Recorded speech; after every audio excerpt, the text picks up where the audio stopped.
Yeah. Well, my reaction offhand is that the earlier stages are not gone. They haven't disappeared from our psyches. And frankly, there are times when they're appropriate and helpful. They may be stupid as well, but but they persist. You don't transcend if you haven't included, so to speak. Absolutely. Absolutely. At times they're absolutely functional, even dropping into the role stage. Usually when we travel, I play the role stage because I can get lost in a parking lot. Christine leads, and so I do all the supportive things. I know. Me too. I mean, that's the same with us. Yeah. If I rely on him, I don't know where we end up. I don't know what it is, but I just don't have those abilities. So didn't have that trouble before I met her, though, I'll tell you. Okay. So I wanted to show, this occurred to me about a week ago, and you're going to recognize the similarity to the Wilbur-Combs lattice. And it hit me like a brick. I was in the jacuzzi meditating, and it hit me like a brick. The relationship between, on the left, we can see the stages of the development we've been talking about. And on the top are the state experiences. And just for reference, these are the ones we usually use up here, these 5, 4, depending upon who you're reading. And the ones that I'm calling a little bit more collective state experiences kind of track the individual state experiences, although they do become a little more collective, obviously, when we get to the unitive level. But I found it's really important to try to articulate what the states actually are, because it is the identification of the experience that lays breadcrumbs for people to track it and to try to enter it. And so I don't know, I mean, this is very much a piece of work in progress. And so like things like showing up of like collective eyes, even at our integral conferences, I find that we tend to be more collective eyes than a really authentic we space experience. Absolutely. Moments that we really do achieve the we space. I remember Helen Palmer once putting us there at the original What Next conference, and we couldn't get out of it. We were in the that experience for, even during the coffee break, we're walking around kind of like in this altered state together, on it. Because Helen was just so masterful at creating that moment that, I can still recreate that feeling that she did to us. And she's going, oh, I love to talk to groups like that. And I remember the line, yes. You were there, Mark? No, we saw it.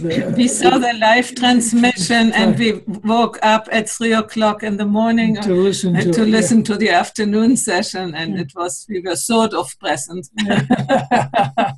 Wow, that was such a great experience. So the thing I really want to emphasize, though, oops, did I do the stages? Share screen. There we are. So at times we do get up there, but notice this squiggly line. Remember in safety and security, how one of the things I had developed is the pre-trans fallacy. Other people get to live here all the time is one of those fallacies. And one of the mistaken fantasies that people have is I married the wrong person. Because when we first fall in love, this state experience spikes. It might even spike to a we state experience, which is like in the Wilbur-Combs lattice as an individual experience. The interpretation is, I really met this pre-trans fallacy person, this soulmate experience. You don't get to live up at the first love and the spiritual love without the work. So what happens is as reality spikes, we drop back into a very egoic state experience where all the disappointment hits. And if you begin to work on your relationship, do the hard work so that all the role stage and the functional aspects happen, then the state experiences improves. Just getting away from all the battling and the fighting and the stupidity of it as we search our way through true intimacy really helps. And then today's discussion, how do we migrate higher? How do we actually get into the highest state here and actually do it? But you can see why I'm excited about that is I never quite understood the relationship between the stages and the couple lines that you're familiar with in my work. And then 2 weeks ago, it hit me. And I'm like, oh, my Lord, I see it now. And I don't know if this is going to hold up because it's very much a preliminary piece of work. But does it seem functional to you? Yeah. Yep. Absolutely convincing. Yeah, it seems kind of obvious when you lay it out that way. Yeah. Exactly. I can follow that zigzag. Yes, that serpentine nature of the state experience through time for a couple, I mean, that needs to be widely distributed because we can see young couples that aren't ready for any kind of long-term commitment. As soon as they dip down, they abandon it and search for the greater connection. Plus, they have to grow, obviously. But I find possible, you mentioned it a little bit, when you are really in this love stage, in the first stage of falling in love.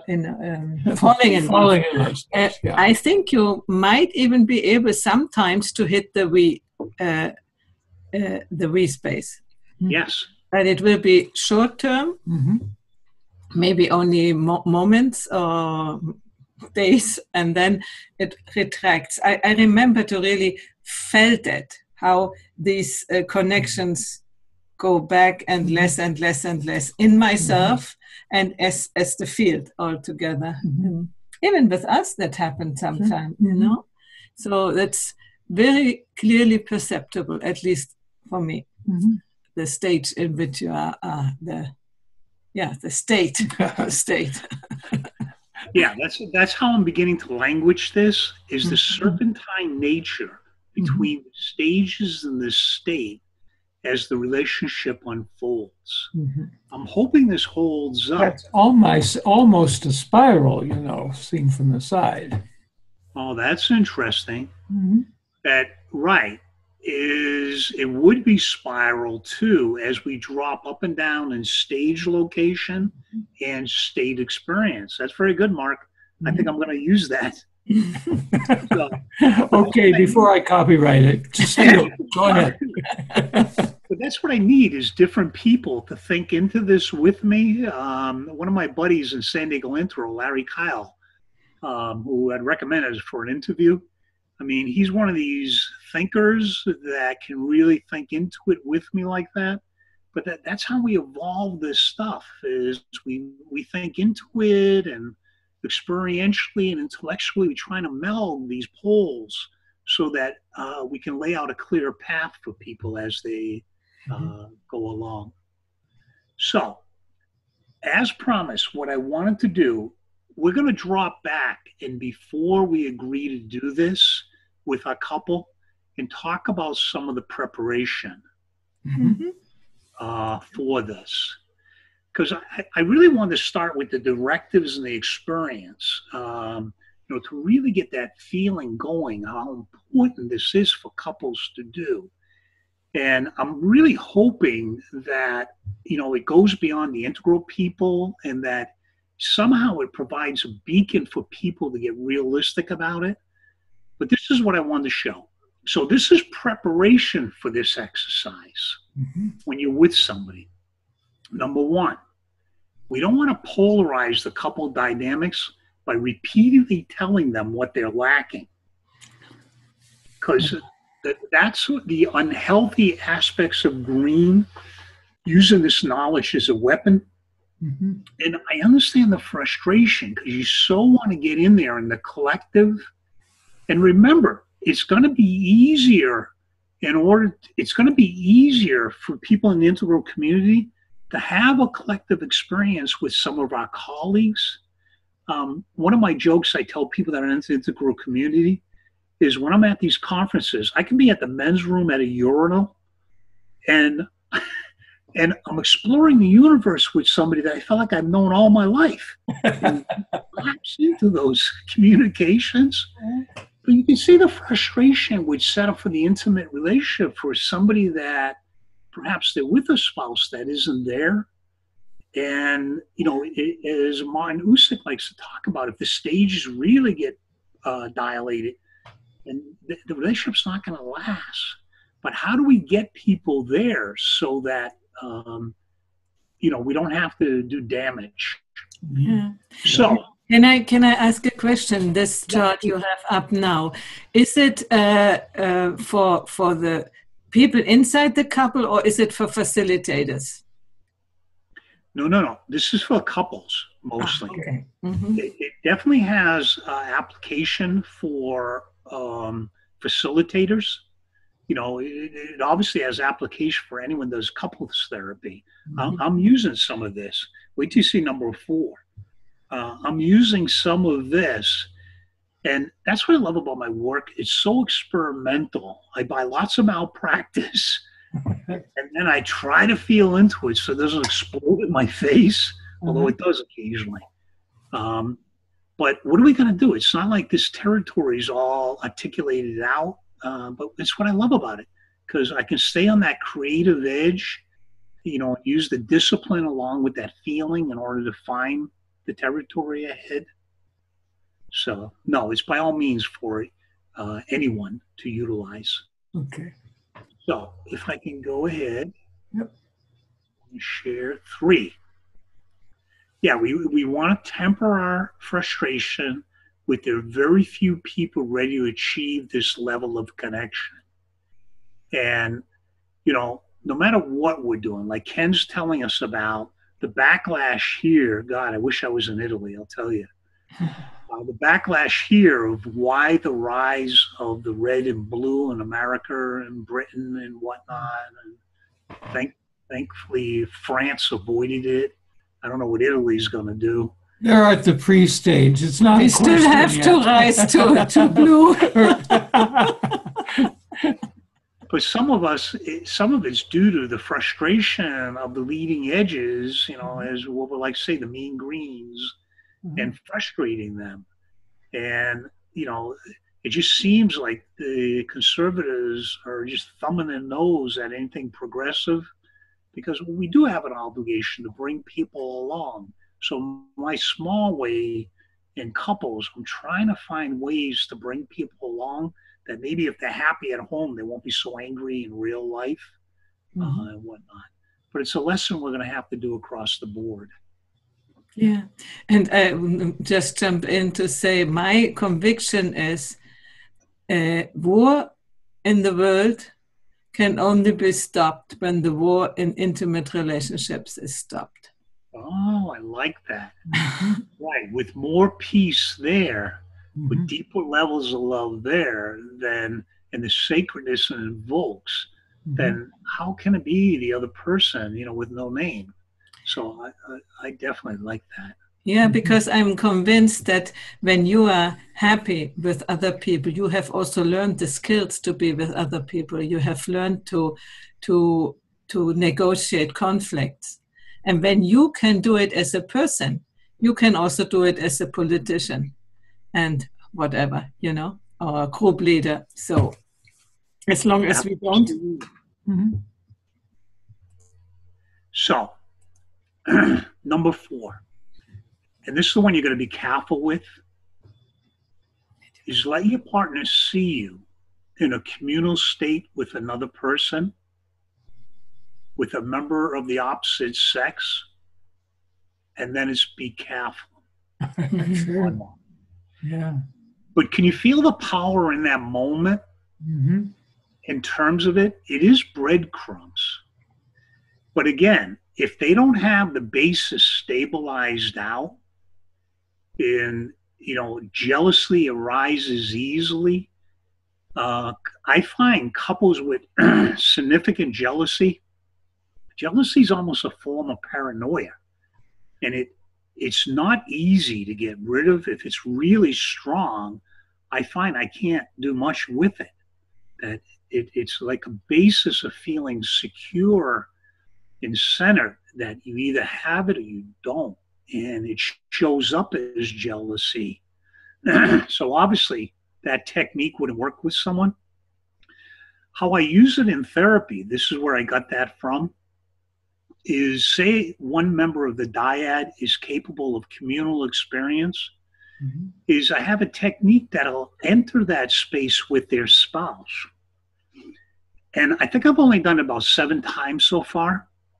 That's how new some of this material is. And one time a husband reacted badly. He was angry because I was communing with his wife. But it turned out well. It really made him hungry for that space, which was obviously my intention. The other times it's worked out well. There was one other time where I raised the state experience too quickly on a woman, and it almost caused her to decompensate. The overexposure caused decompensation. And she was upset, angry, vulnerable. So I spent the next 2 or 3 sessions pacing her back together, going, pay attention. You missed that incredibly ahead of time.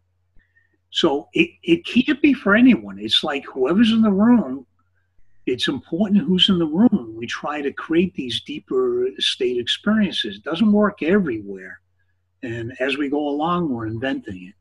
But you can feel how provocative that 4th one is. Sure. So I hope I don't get sued all over the country, because Habib said it was a great technique. Have you ever had reactions to each other being in communal experiences with other people? Not to ask a loaded question. No, I don't know if we ever were in very intimate relationship with other people, except, when we did some of the courses together. And then you have another partner with whom to do the exercise. I had no problem with that, and I don't think you had it. No, I didn't either. I'm thinking of dancing with someone else. I think also, movement. For instance, in Hungary, and when we went in a workshop, and there were some more intimate exercises. I don't think so. I don't know. Right. It takes a lot of stability. People that want to read about spiritual love, it's in the paper 2016, I believe, Journal Integral Theory and Practice. Some of what I'm speculating at that stage, fidelity is going to be a question mark, because the depth of love, when you get that high, how can you know something that clear and almost don't love them? Keith Witt, a lot of folks here might be familiar with him. He's a psychologist, not too far from where I practice. Yeah, we have also interviewed him, and the serious stop the relationship was a serious we did. Yeah, he can be pretty blunt. But he made a comment with Jeff Saltzman once I really liked. And he said, I fall in love with all my patients. Yeah. And, most of us had analytic training, and that's heresy to admit anything like that. You're supposed to have control over your counter transference, how I feel about the patient. But that old world is, how can I be so close and empathically connect and not love them? But you see what I'm saying is, when we develop the capacity for spiritual love, it's going to get complicated. But again, concomitantly, I think what will happen is our individual stability develops so much. Like, we love our children, and we're not jealous of each other in the intimate relationship. And there'll probably no doubt be rules of the road. The French are all going, grow up, crying out loud. Well, I'm not so sure. Collectively, some of the permissiveness that, might be a stereotype. I'm not so sure that they're all that great at it anyways, because you don't want to wreck your home base, obviously. I wouldn't want Christine to feel insecure. But it's going to get complicated. It's going to develop, that's for sure, down the road. Mm-hmm. Bigger and better problems as we go up. Yeah. Right. With more complexity comes more challenges. As Hegel said down the road, it becomes antithesis as we move along. Yeah. Okay. Should we do another one? Yeah. Sure.